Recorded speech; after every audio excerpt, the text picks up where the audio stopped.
Ecomedios 1220.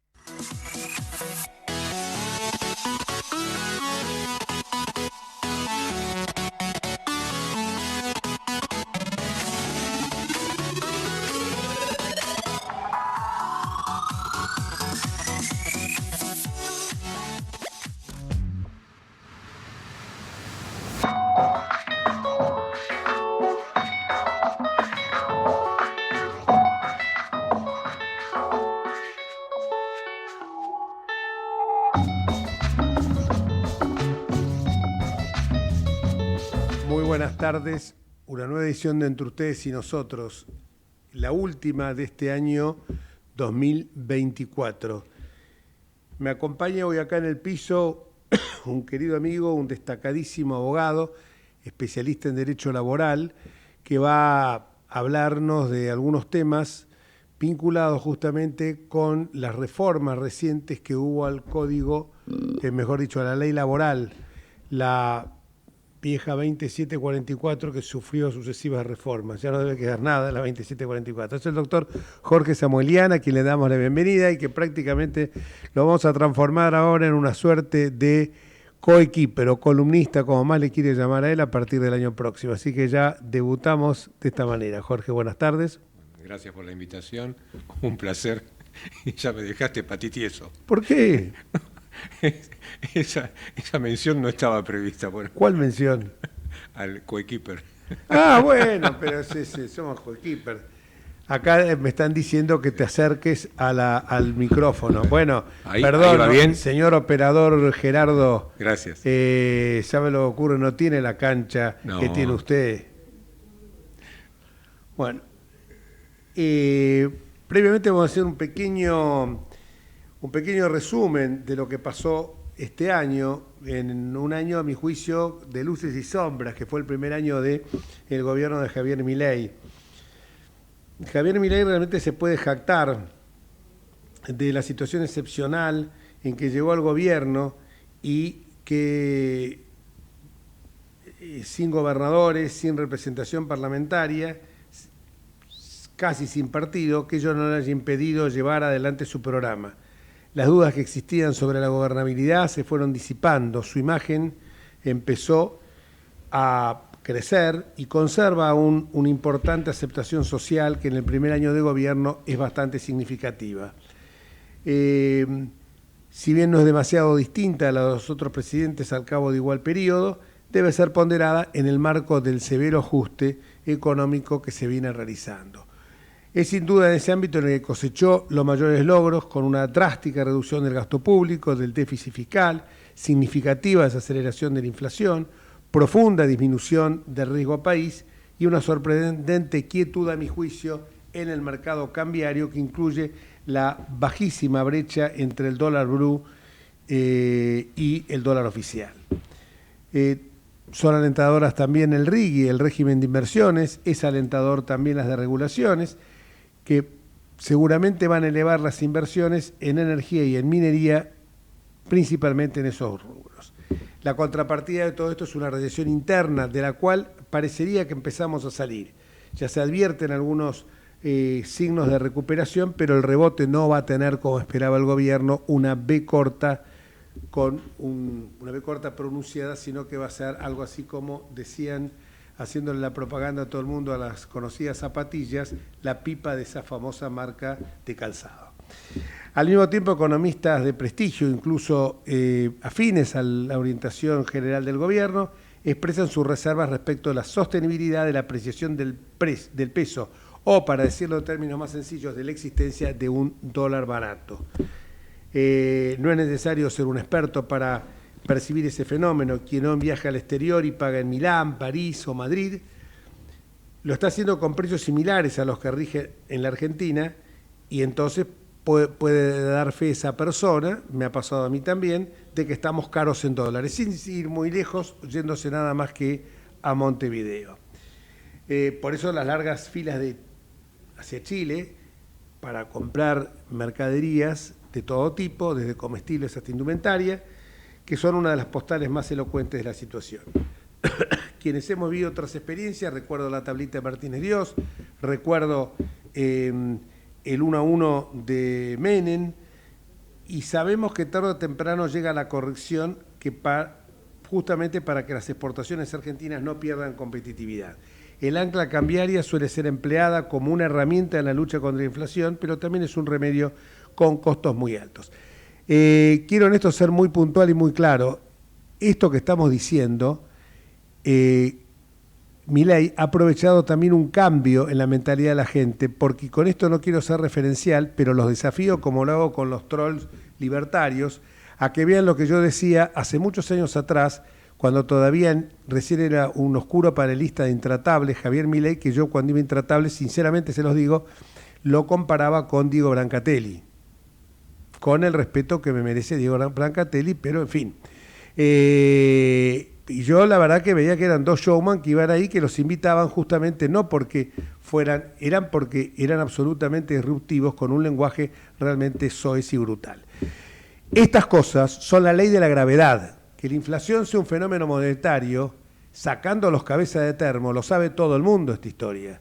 O sea, no hace falta que viniera Milei a contárnosla. Y que 2 más 2 da 4 acá en Japón y no da pajarito, también lo sabemos todos. Que si en mi casa entran 100 y yo gasto 120, esos 20 alguno lo tiene que pagar. Para no decir, alguno tiene que...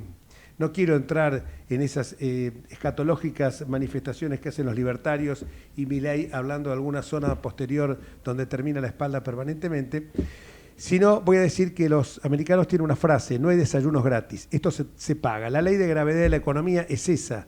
Ahora, tiene la suerte, y me encanta que esto sea así, porque soy argentino, vivo en este país, tengo hijos y nietos, que no quiero que se vayan del país, pero lo que señalo es que es la ley de la gravedad de la economía. Cualquier sensato, excepto muchos gobiernos que hemos tenido, principalmente los gobiernos peronistas que pensaron que todo era una farra, que era una fiesta, que el populismo era, o sea, que el Estado tenía bolsillo de payaso y que el populismo se podía gastar más de lo que uno tiene. Total, siempre estaba la maquinita, y justamente la maquinita es lo que provoca la inflación. También merece destacarse, por supuesto, más allá de las discrepancias que uno pueda tener en otros aspectos, la labor de Patricia Bullrich en general, con el tema de la seguridad. Se terminaron los piquetes, se terminó esa famosa y estúpida frase, la criminalización de la protesta social, porque no es tal, es la vulneración de derechos constitucionales como el derecho a trabajar, el derecho a la vida, cuántas vidas han tronchado por aquella ambulancia que por un piquete no llegó a tiempo, el derecho a la educación, el derecho a trabajar. Pensemos el que pierde por el presentismo de un mes porque llegó tarde por una manifestación. Entonces, eso es lo que realmente uno tiene que rescatar. Y también, pero ojo, también esto se hizo en colaboración con las fuerzas de la policía de la ciudad. Hay que destacar el impecable trabajo en este aspecto de Jorge Macri y de Waldo Wolf al frente del Ministerio de Seguridad. También hay que señalar la lucha contra el narcotráfico en la provincia de Santa Fe, particularmente en la ciudad de Rosario, que de consumo ahí se trabajó con las autoridades locales y se han obtenido triunfos muy significativos. Lo que pasa es que esos logros se empañan innecesariamente por el estilo confrontativo del presidente y varios dirigentes de su fuerza política, los furibundos ataques, insultos de una grosería inimaginable en un jefe de Estado hacia los periodistas independientes, con una práctica del kirchnerismo que creíamos absolutamente superada. El maltrato a las instituciones, un visible desdén de Milei por lo que es el Estado de Derecho. El dictado de decreto de necesidad de urgencia no está previsto como un medio ordinario y él lo ha utilizado, y es necesario una ley que lo reglamente. Del mismo modo, vetar leyes solo debería usarse excepcionalmente y ha sido moneda corriente durante este periodo. En una economía que todavía sigue siendo inflacionaria, esto evidentemente implica darle una discrecionalidad enorme al presidente porque distribuye los recursos sobrantes a su arbitrio mediante los DNU o a través de los siempre discrecionales aportes del Tesoro Nacional, los famosos ATN, a las provincias. El problema es siempre que las buenas noticias económicas tienden a incentivar los rasgos autoritarios del gobierno y su desprecio por la institucionalidad.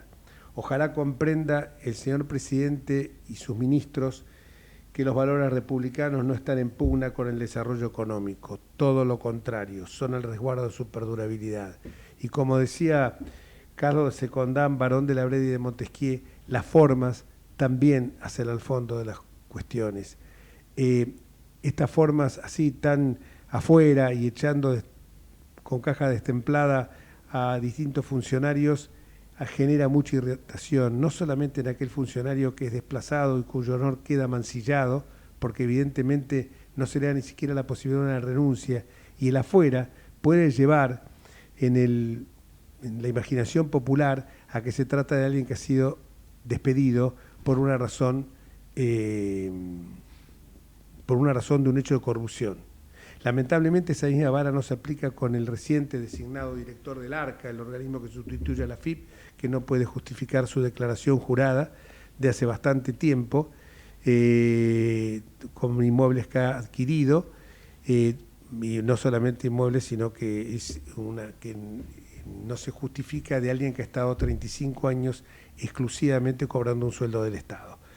Eso ha generado un mutismo atroz por parte del Gobierno Nacional. Dicho esto, vamos a adentrarnos ahora, creo que ya debe estar el doctor Osvaldo Pérez San Martino, me hace señas, pero vamos a ir directamente a hablar con nuestro invitado, y no le gusta, pero lo vamos a transformar en coequiper juntamente con Osvaldo Pérez San Martino, que es el doctor Jorge Samuelian. Jorge, primera pregunta que te hago, ¿es suficiente la reforma laboral que se hizo hasta ahora? Y destacame los puntos fundamentales de esa reforma en cuanto a un mercado laboral todavía que no es lo suficiente apto como para que se genere una creación de empleo, y que ese empleo no signifique que, como me pasaba a mí y le pasó a muchos otros cuando hemos estado en el sector privado, contratar a una persona sabía que a futuro era una lotería, podía salir excelente y a futuro podía ser Exacto. un conflicto con el cual, si uno no había hecho una contingencia de sus pasivos y en forma elevada, podía terminar con la quiebra. Exacto. A ver, otra vez gracias por la invitación. Si tengo que sintetizar de la respuesta, que es amplísima, está como implícita, y es que no es suficiente, es absolutamente insuficiente, pero es absolutamente revolucionaria para bien en el sentido en que se ha hecho. O sea, parece dicotómico, pero estoy usando el juego de palabras intencionalmente. O sea, ¿es poco lo que se hizo frente a todo lo que se puede y se debe y necesitamos se haga? Sí, es poco. ¿Pero es poco por la importancia que tiene? No, es muchísimo. Y a su vez es muchísimo, y es, me animo a decir, aún más grave, aún más trascendente lo que falta de lo importante que se hizo. Si me permitís, lo empiezo a desglosar. Sí. Cuando digo que es importante, y ahí te vas a acordar a nuestras charlas cuando trabajamos estos temas, siempre ponés sobre lo que digo el paraguas de la obligación que me impongo de tratar de coadyuvar, colaborar en la generación de normas que a su vez generen las condiciones para que haya trabajo en blanco. Perfecto.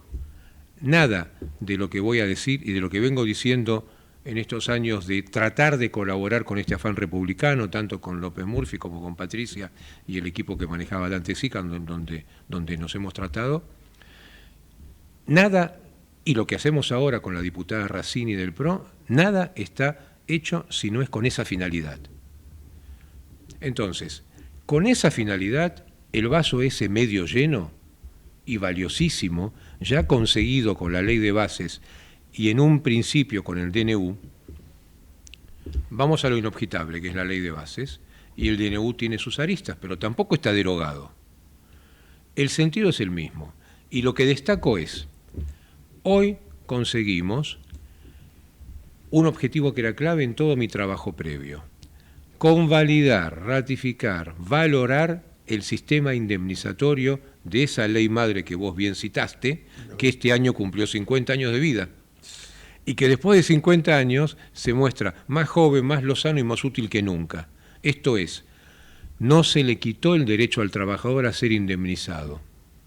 No se implementó el sistema de fondo de cese o mochila o como quiera llamarlo, desplazando el anterior, que no es una posición que esgrima hoy. Está mi libro como testimonio que está editado en el 23. O sea, ahí sostuve que lo que había que hacer, con total humildad, pero era mi certeza, era por ley establecer la derogación de las indemnizaciones agravadas, en mi criterio mal llamadas multas, pero a condición de mantener incólume el sistema histórico, ese que todos manejamos toda la vida. Dejando de lado las multas, mantener el sistema de toda la vida. El sistema histórico que venía a ser. El que tiene dos patas. Sí. El despido mal hecho genera un daño y ese daño tiene que ser indemnizado por el empleador. Un sueldo por cada año de servicio. Con un parámetro, la segunda pata es de manera previsible para dar, y es el otro tema clave de todo lo que vamos a hablar, darle seguridad jurídica a las dos partes de la ecuación, al empleador y al trabajador. Para dar seguridad jurídica, ese sabio legislador estableció que ese daño que ya existía cuando el despido no tenía justa causa, valía una pauta cierta, previsible, el mejor sueldo multiplicado por los años de trabajo. Eso está hoy vigente sueldo, como siempre. Y cuando era sustitutiva por falta de preaviso, un sueldo. Obvio. Más la liquidación final de siempre, más la falta de preaviso, pero digamos, lo importante... Pero no existen más las multas. No. Hoy, ya. Hoy vos tenés la tranquilidad de que más allá de que se pueda pleitear, de que se pueda discutir que esto es inconstitucional, que eso está libre y es el derecho de cada abogado y cada parte de esgrimirlo. Para eso somos abogados y para eso está la ley.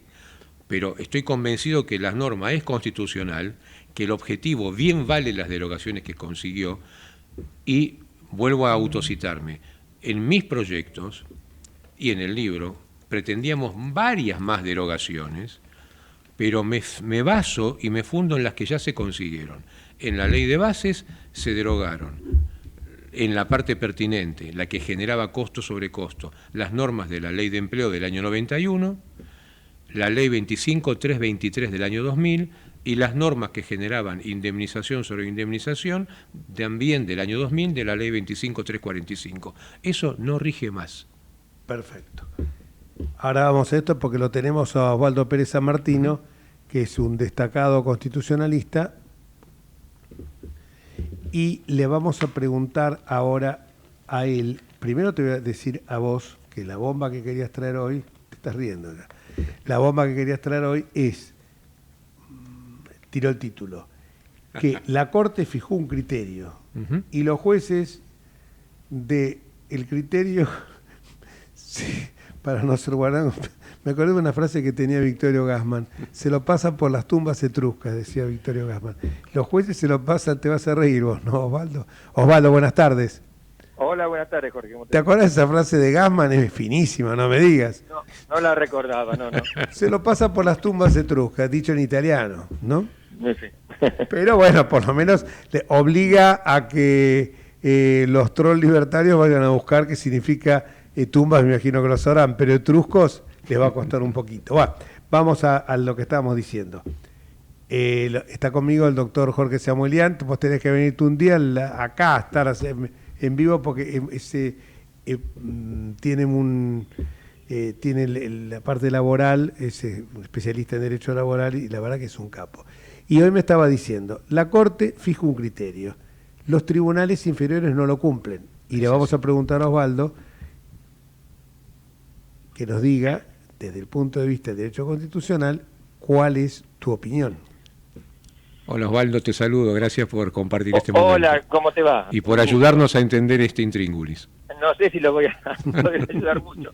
Lo que ocurre, claro, bueno, pero ustedes lo saben, igual que yo, eso no, en todo caso, la audiencia, los quienes no sean abogados. En nuestro sistema jurídico, los fallos de la Corte, más allá de ser obligatorios para el caso en particular, generan una doctrina pero que no es obligatoria en sentido estricto para el resto de los casos, o sea, para los tribunales inferiores.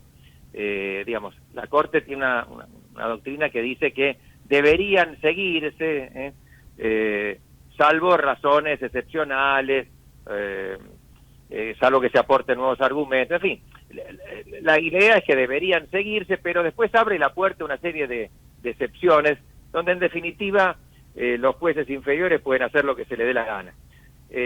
el punto sería, frente a una doctrina consolidada de la Corte, si eso no implica un mal desempeño, pero no tenemos el sistema nosotros del mundo anglosajón, que por ejemplo en los Estados Unidos, una vez que la Corte determina una inconstitucionalidad de una ley, es como si estuviera derogada hasta que la propia Corte modifique su doctrina. Nosotros tenemos una suerte de anarquía donde cada juez parece sacar pecho y pretender ser un emperador, lo que me parece muy malo. Por ejemplo, en nuestro sistema es así, tomado de los Estados Unidos, es el efecto interpartes solamente, pero genera falta de certeza, falta de seguridad jurídica. Por supuesto, en un caso así, si la Corte fijó un criterio, si ya lo fijó en forma pacífica, no recuerdo este caso en particular, pero me parece que fue por unanimidad. Exacto. Claro que deberían seguirlo los tribunales inferiores, pero bueno, tenemos, ustedes lo saben mejor que yo, eso, un fuero del trabajo que tiende a aplicar las normas, no ya en indubio properario, que en caso de duda, a favor, sino aún sin duda, tiende a tratar de beneficiar al trabajador, lo que a la larga genera su perjuicio. Esto es como con las, pero eso ya sería entrar en otro tema, ¿no? Como con la ley de locaciones y demás. Esta excesiva protección tiende a que a la larga, bueno, haya menos oferta laboral, en fin, todos los problemas que conocemos.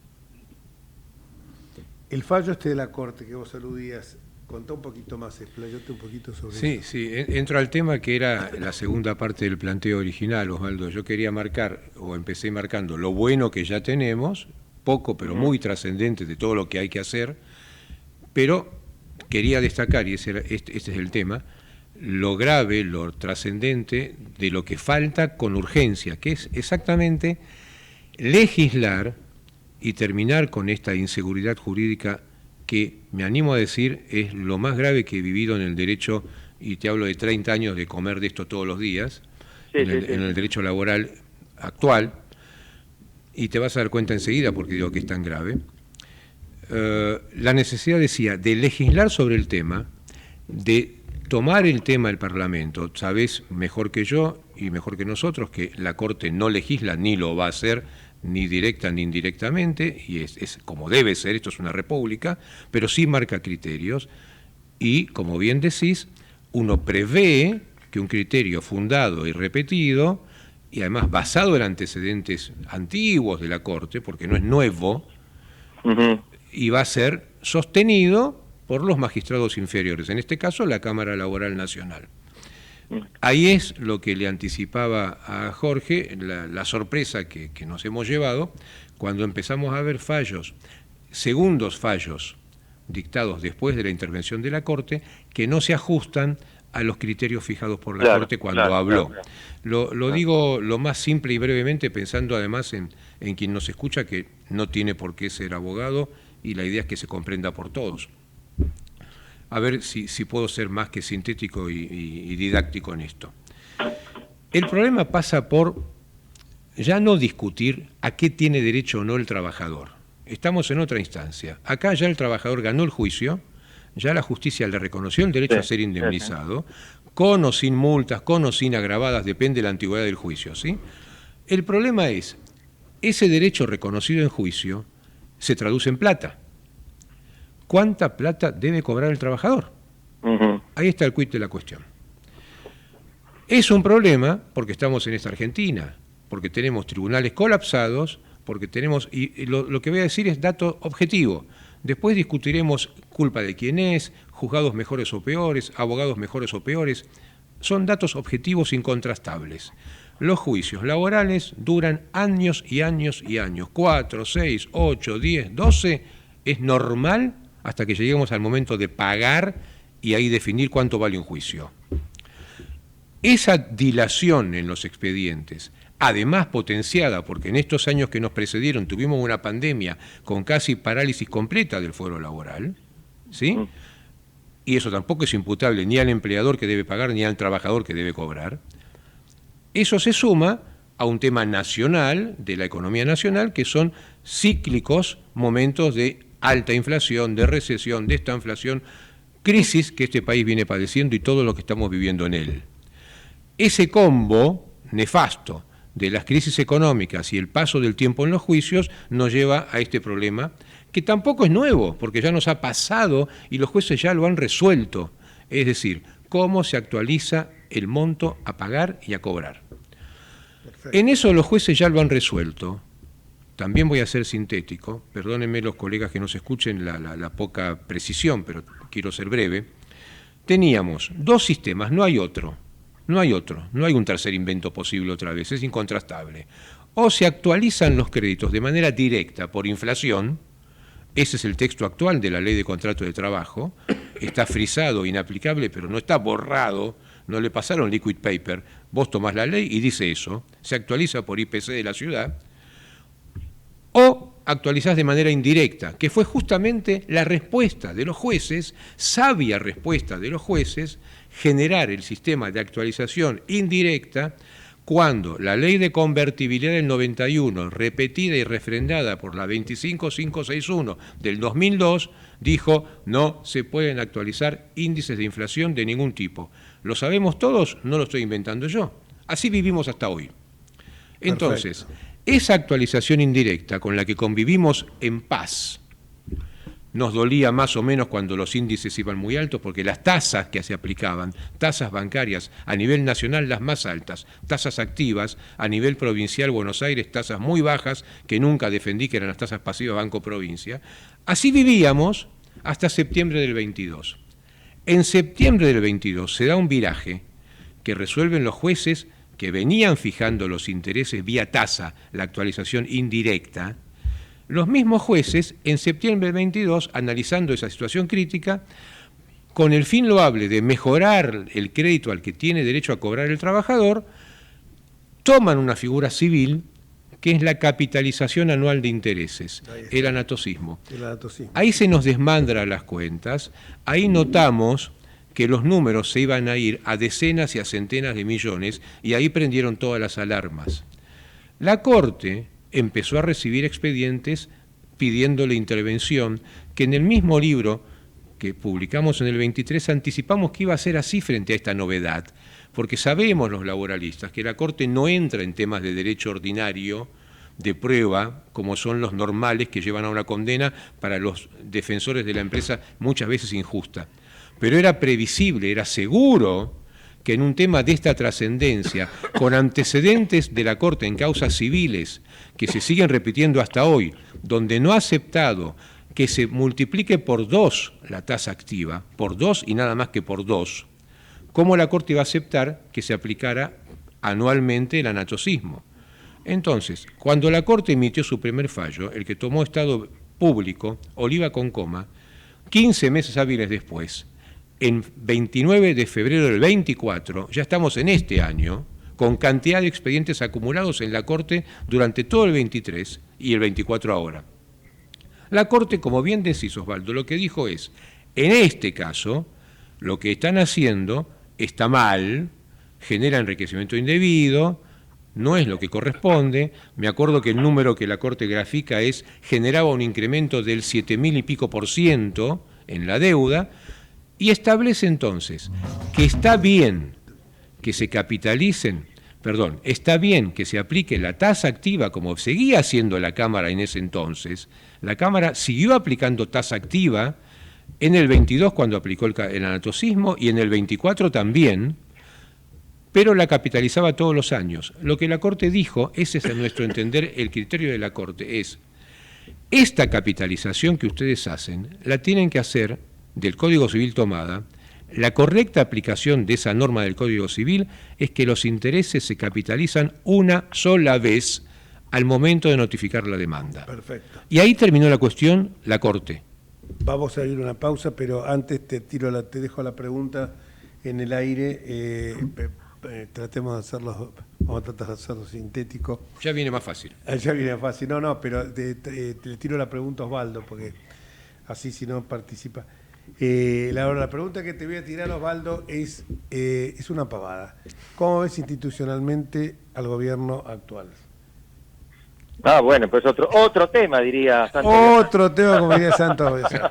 Vamos a una pausa y cuando volvemos seguimos hablando de este tema.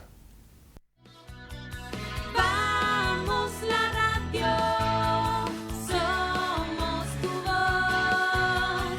Vamos con Eco, siempre la verdad y la mejor información. El mejor gimnasio te espera. Elegí las clases que quieras. En Unfit vamos a cuidarte. En Unfit venimos a encontrarte. ¿Cómo prevenir dengue, zika y chikungunya? Sin criaderos no hay dengue. Limpia tu patio de objetos que acumulen agua. Elimina agua estancada de recipientes. Reemplaza con tierra o arena el agua de tus flores. Tapa los tanques de agua y cisternas. Tira y perfora llantas para que no acumulen agua. Limpia floreros y bebederos. Recordá, sin criaderos no hay dengue. Intendencia Menéndez. Informate en ecomedios.com. Seguinos en Facebook, Ecomedios Live.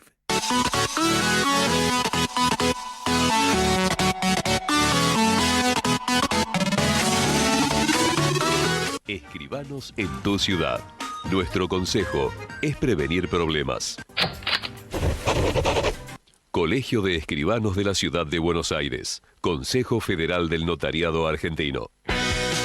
El Colegio Profesional Inmobiliario auspicia este programa. Colegio Profesional Inmobiliario, cada vez más profesionales.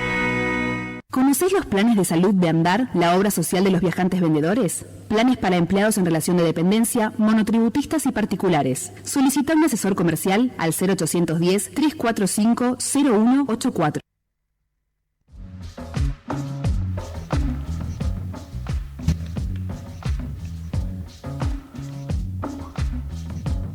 Y seguimos en Entre Ustedes y Nosotros. Te la voy a hacer más simple la pregunta, Osvaldo, porque si no va a ser... El programa va a ser tipo Sábado Circulares de Mancera, ¿te acordás que duraba una eternidad? Además ya le pedí, porque Jorge Samuelian es muy claro, pero lo que pasa es que el lenguaje radial y televisivo a veces necesita ser más sintético. Lo que te quería, pasa que tampoco la síntesis es muy fuerte, pero no importa. Vamos a lo que te había dicho, el aspecto institucional. Si vos advertís, más allá de todo lo que ya sabemos y que coincidimos todos con el tema de la parte económica, si vos advertís que con que si la economía puede dar paso florecientemente a que el gobierno pueda tener tentaciones hegemónicas. Sí, y la respuesta corta es sí. Bueno, no, pero bueno, absolvé posiciones, ahora viene sí, y amplía, sí, y amplía. No, yo digo para no esquivar el bulto, directamente digo sí. Porque alguno puede decir que soy demasiado pesimista o tengo una actitud hostil, digamos, del gobierno, pero es algo que yo vengo sosteniendo desde antes de que asumiera el gobierno. Tienen un tipo de discurso de Milei y de sus acólitos más próximos que es realmente muy poco republicano.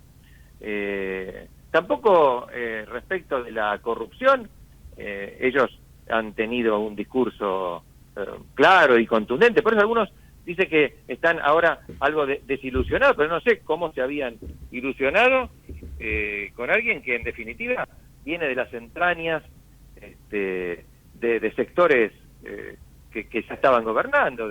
Ahí está Scioli, ahí están grandes figuras del menemismo, así que son los que lo rodean, de manera que, digamos, el tema de la corrupción, el tema de la república, no está entre sus prioridades. Yo creo que él es un liberal extremo, por lo menos según dice, en materia económica, pero no es liberal ni republicano en el sentido para mí más profundo, que es el político. No, él pretende que la única representación del pueblo la ejerce el presidente en la medida en que el presidente sea él, por supuesto. Y por lo tanto tiene una actitud desdeñosa hacia el Congreso, hacia los partidos políticos, hacia cualquier dirigente, aun cuando tenga coincidencias sustanciales en materia económica, si no se subordina completamente a él o si le marca algunas observaciones o críticas. Y así tenemos, por ejemplo, el caso de López Murphy, ¿no? Las barbaridades que ha dicho, siendo que López Murphy todos los caracterizan siempre como un liberal económico bastante clásico. Kachanowski. Kachanowski, más aún todavía Kachanowski. Y si mi diagnóstico es certero, y ya estamos viéndolo también en el ámbito del periodismo, no podemos decir que haya hecho nada contra el periodismo, pero digamos, esa verbalización constante de insultos contra todos los periodistas, esa caracterización generalizada de los periodistas como corruptos, como ensobrados, es típica de los populismos y es lo mismo que hacía el kirchnerismo. Ahora, digo, si mi diagnóstico es certero, en algún momento estos cañones van a apuntar necesariamente a la justicia, porque si la justicia le llega a poner algún límite, si le marca algunas inconstitucionalidades, a estar en presencia de un discurso muy similar al del kirchnerismo, sobre todo en aquellos años en que propiciaba la llamada democratización de la justicia. Así que no, yo creo que no tiene un discurso, ni un discurso ni una práctica institucionalista, y que si le va bien en el aspecto económico y eso aumenta su representación, y él ha dicho, como todos los populistas, que considerará a la próxima elección como un plebiscito. Lo plebiscitario también es propio de los populismos. Si esto es así, entonces imagino que tendrá una tentación de aumentar el contenido autoritario de su discurso y eventualmente de su práctica también. No sé si vos lo ves de una forma similar. Lo veo similar y simplemente quiero aclarar que tanto vos como yo, como Jorge Samuelian que está acá, no somos kirchneristas y además lo hemos combatido. Bueno, Jorge, vos no necesitas... No, y vos desde la cátedra tampoco necesitas... Está bien, te agradezco mucho que no necesito explicarlo, pero a veces lo tenés que explicar, porque hay señores como el canciller de la República Argentina que tuvo que borrar todo su pasado kirchnerista, hermano. Entonces, no somos todos iguales. Coherencia, por favor. Yo lo único que le pido a la gente es que sea coherente. Vos podés haber cambiado si haces un acto de introspección, pero si cambiás por el oportunismo, porque ahora te ofrecen el conchavo, porque entonces van a tener razón cuando dicen que algunas fuerzas políticas son juntos por el cargo. Entonces, esto que sea claro, porque a mí no me gusta porque a mí como me trataban de facho en algún momento, porque a lo mejor tiene una posición más de derecha dentro del radicalismo y después en el PRO, ahora que no me vengan a tratar de que soy comunista, porque viste, y claro, pero a vos también te pasa lo mismo, hermano. Osvaldo, escúchame, pero a vos en Twitter, sí, a mí también, ahora me agarraron los trolls de cosas, pero ya, menos de 5.000 no le contesto, menos de 5.000 seguidores no contesto, porque evidentemente, y eso de 50 de 60 se inventaron ayer. Entonces, viste, a mí que no me caliento porque a mí que no me vengan con estas historietas de decirte, y a vos, los chicos que han pasado por tu cátedra, ¿cuántas generaciones, cuántas camadas de alumnos habrán pasado? ¿25, 30, 35? Sí, o más. O más, encontrado en Buenos Aires también, lo de la Ciudad de Buenos Aires. Y algunos, estoy seguro que el 90% para la mentalidad de algunos era facho, y de facho no tienes un corno. Entonces, por favor. Bueno, hemos enfrentado unos más, otros menos, con la posibilidad del kirchnerismo durante 20 años, ¿no? Y los que no lo enfrentaron o que vivieron del kirchnerismo, ahora resulta que te levantan el dedo moral. Sí, no, y te acusan encima, por favor. En 2 minutitos, Jorge, 2 minutos, si te lo controlo. Y te pido... No, robaste, él nos robó. Y te quiero aprovechar, Osvaldo, para que nos ayude a cerrar el punto. Vos es que la pausa lo único que me dijo es qué suerte que está Osvaldo Pérez San Martino. No, es una bendición para cerrar el punto porque complementa la idea y lo que nos preocupa. Te anticipo también lo que decíamos antes. Estoy convencido, y también me parece incontrastable, que la única solución a este tema es que se regule por ley. Por eso Claro, la buena noticia claro, que me claro, comprometo claro. en otra emisión a tratar con ustedes en detalle es que ya hay un dictamen en Comisión de Legislación del Trabajo, aprobado hace días no más, donde no todo el proyecto nuestro, el de la diputada Racini, con quien pude colaborar en la redacción, pero lo esencial está incorporado. Entonces, cierro el tema de la Corte y dejo esto pendiente. Después que la Corte habló y estableció, así no se puede, sí tasa activa, pero dicte ese nuevo fallo conforme nuestros parámetros, como dice la Corte siempre, ¿cierto? Sí. Entonces, pasaron pocos meses, la Cámara volvió a cambiar el criterio y estableció como sistema, ya no más, ahí cambiaron, ahí dejaron las tasas activas, Banco Nación, y aplicó el SER. En 5 meses la Corte volvió a expedirse y dijo, esto no va, genera otra vez daño, es inconstitucional, otra vez la misma letanía. El fallo déjase sin efecto y dicte ese nuevo fallo conforme estos parámetros. Es lo que dice la Corte. Ya lo dijo en 2 causas de mi estudio y lo viene repitiendo. Ahora, lo novedoso... Perdón, sí. Si esto estoy pensando en voz alta, ¿no? Sí. Si se sigue repitiendo así, me parece que en un momento la Corte va a tener que fijar ella misma, entonces. Bueno, en vez de remandar a la Cámara, va a tener, digamos, esta es otra posibilidad que se evitaría si se legisla sobre el punto, que es lo que estamos cerca de conseguir, en principio a partir de las ordinarias de marzo.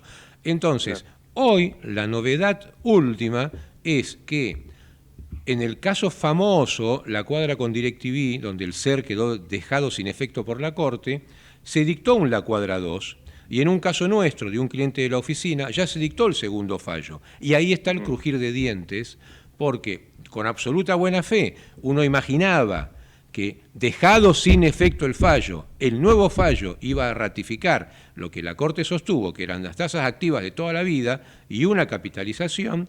Y resulta ser, y ahí cierro, que en la cuadra, un caso público, no nuestro, con un buen criterio, la sala interviniente dijo tasa activa, pero la multiplicó 1500%, sin fundamento. Y en el caso nuestro, esto es de hace una semana, tuvimos que ir por segunda vez en extraordinario a la Corte pidiendo ayuda, porque la sala que intervino ahora dice que su criterio actual es aplicar el IPC, más el 3 anual, que las normas que evitan esto son inconstitucionales y como en consecuencia eso daría más que la sentencia anterior que la Corte dejó sin efecto, la ratifican. Así estamos. Muchísimas gracias, Jorge, y damos paso a nuestro invitado. Gracias. Diego Aguilar, que está en línea, ¿no? Pues pensé que no habían hecho señas. Lo tenemos en línea a Diego Aguilar. ¿Cómo te va, querido amigo? Y en estos minutos que quedan, disculpa, pero el tema de los fallos de la Corte, en materia de la reforma laboral y el anatocismo que hay, y bueno, nos demoró un poco. Lo que te queríamos preguntar es lo siguiente. Vos tienes una frase muy interesante que me gustaría que la explicaras. En estos últimos minutos te está escuchando Jorge Samuelian, abogado laboralista, y Osvaldo Pérez San Martino, constitucionalista. Diego, ¿qué significa que nos falta un gobierno de coalición? Lo entendemos todos, pero quiero que se lo expliques a la gente. Como no, saludos ahí a los dos amigos, por supuesto.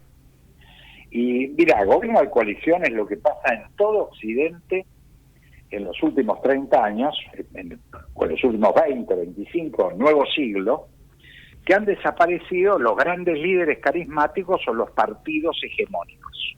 Entonces, un líder, un presidente que tenga 30% de apoyo propio está en el tope máximo. Eso es lo que más puede aspirar hoy un líder democrático, partidario, en Occidente. ¿Cómo llega entonces a la mayoría? Tiene que convocar aliados, Pasa en Brasil, acá en el vecindario. Lula tiene 14 partidos. Ahora el Frente Amplio que ganó tiene como 10 o 12. 5 tenía Luis Lacalle. Hay 7 o 8 partidos en el Frente que gobierna en Chile. Es decir, lo normal son coaliciones de partidos porque no alcanza con la representación partidaria propia. Ese es el gran trabajo del que gana la presidencia, es el que encabeza la mesa. O sea, esa coalición la organiza, la dirige, le pone un norte.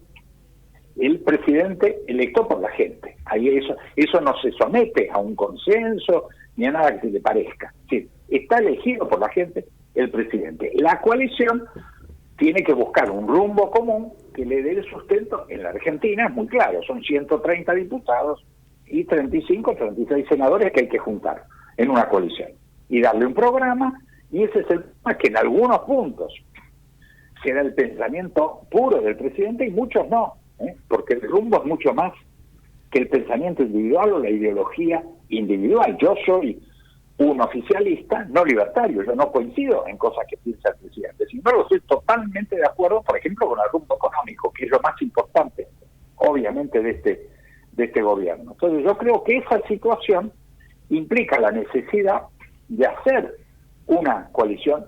Existe en la Argentina, sí, si uno suma La Libertad Avanza, el PRO, la mayoría de los radicales y la coalición cívica, gobernadores que han venido colaborando con el presidente, el cordobesismo, que es un peronismo no kirchnerista, el peronismo republicano de Pichetto. Es decir, sobra las fuerzas políticas para constituir un gobierno de coalición en la Argentina. ¿Y por qué no se hace? Yo estoy seguro que esto es lo que hay que hacer. Esto es lo que hay que hacer, pero ¿por qué advertís que el presidente no lo hace? Porque no lo quiere hacer. Yo lo he escuchado al presidente decir que es mala palabra las coincidencias. Es mala palabra la coalición. Él cree que su verdad, en eso yo no estoy de acuerdo decididamente con él, que es el dato libertario, hay que adherir al libertarismo. No, eso no existe no existe la adhesión en un sistema multipartidario. Insisto, en todo Occidente reinan las coaliciones. El presidente tiene que entender cuáles son los puntos. Por ejemplo, el dato del éxito del programa económico tenía que ser el eje, por supuesto, de una coalición. Que la verdad se cumplió, porque la ley de base se aprobó o no, con mayoría en diputados y en senadores. Seguro. Fue aprobada. Que es centralmente un acuerdo económico. Entonces, hay mayoría. Hoy, a mi juicio, al éxito del programa económico para consolidar la segunda parte, que es inversiones y generar empleo, la parte dinámica que todos esperamos que empiece en el 2025, hay dos piezas de legislación fundamentales que tienen que surgir por consenso. Un presupuesto, porque tenemos el presupuesto prorrogado desde el 2022, 23, 24, 25. Eso es una irregularidad total, que no haya presupuesto de recursos y gastos aprobado en el Congreso es una irregularidad. Hay que superarla por una aprobación de un gobierno de coalición. Y el segundo, la normalización de la Corte, sea de 5 miembros, de 7 miembros o de 9 miembros. Lo que salga por consenso en el Senado seguro no es una Corte digitada por el presidente que tiene 6 senadores. Entonces le está mostrando, señores, hay una Corte independiente que tiene, por supuesto, jueces que tienen que proponer las fuerzas políticas con representación parlamentaria. No se puede hacer de eso un cupo. Eso dice, no, el presidente no puede negociar con kirchnerismo. ¿Cómo no va a poder negociar? Tiene 99 diputados y 33 senadores. ¿Cómo no va a negociar? ¿Quién puso a esa gente en las bancas? La gente. Pues él tiene que respetar la voluntad del pueblo y por lo tanto tiene que negociar. No es un cuco, no es un misterio. Claro, lo que no me gusta a mí es cuando se hace escuras, se hace como pecado, se miente. No, señores, en la democracia se negocia, no hay otro mecanismo más que la negociación. Entonces, esto es lo que hay que poner indudablemente en marcha a la luz del día, sin tapujos, mostrando esa negociación. Que el peronismo proponga un juez, el PRO otro, la coalición cívica otro, el cordobesismo proponga otro, y ahí se armó una corte con grandes jueces. La Argentina está llena de jurisconsultos del mejor nivel, y le mostramos al mundo y a los argentinos que hay seguridad jurídica, porque la seguridad jurídica es la independencia de la Corte. Ese es el dato central. Y la seguridad de los números La seguridad económica es que haya presupuesto de gastos y de recursos aprobado en el Congreso. Ahí tenemos un gobierno democrático, republicano, con amplia base y con números que cualquiera puede auditar y son transparentes.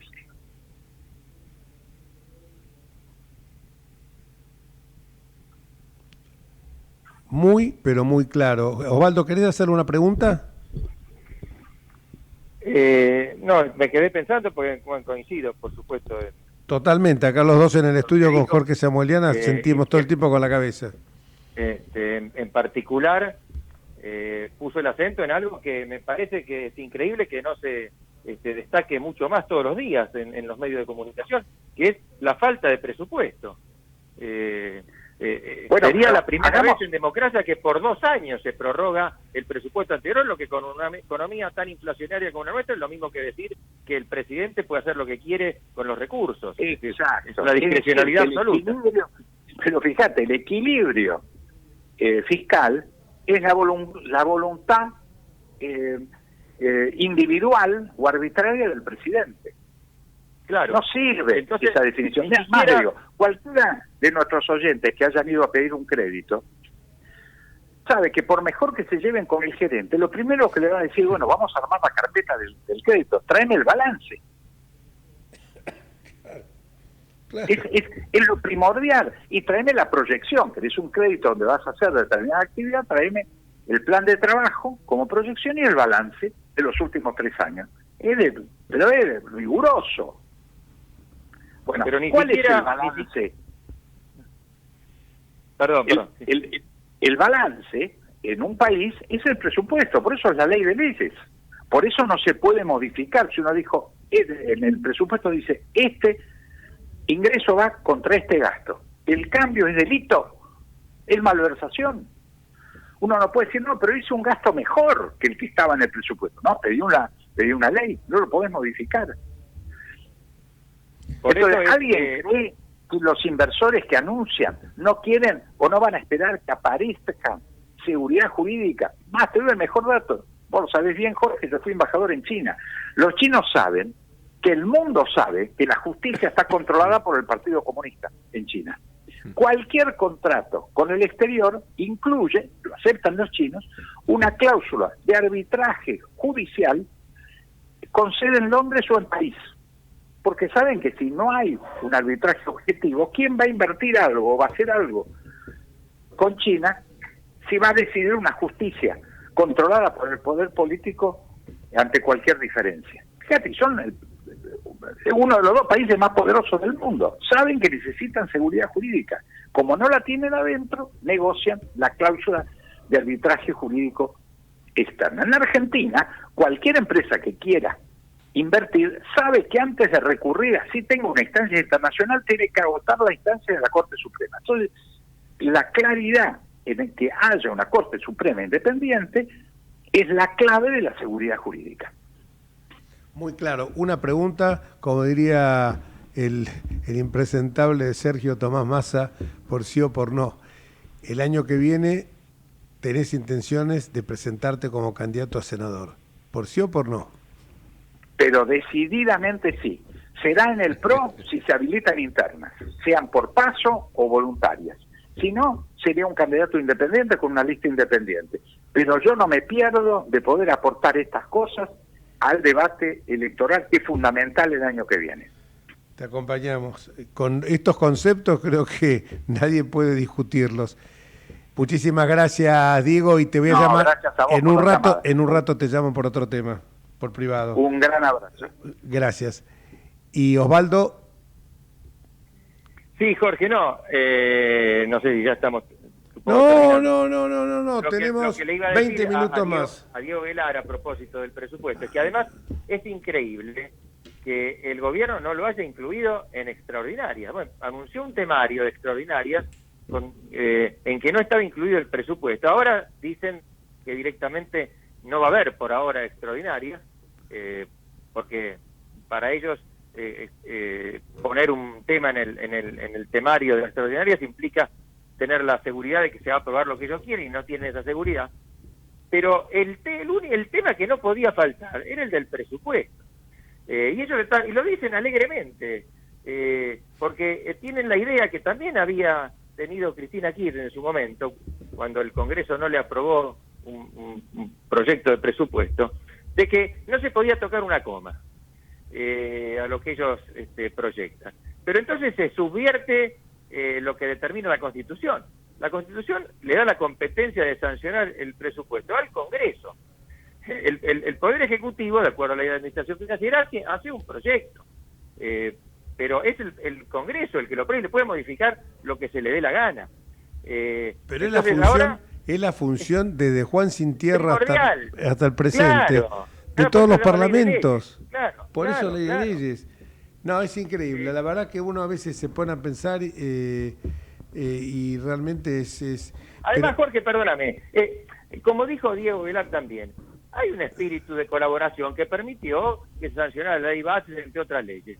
Y yo estoy seguro de que se aprobaría el presupuesto en los grandes lineamientos que estableció por el Ejecutivo, pero le harían alguna reforma. Bueno, pero ni eso se puede hacer, entonces directamente cerremos el Congreso, hagamos un fujimoriazo y sería, díganlo directamente así, y no hagan estos argumentos realmente hipócritas. Lamentablemente, cuando te dicen la veo ahora.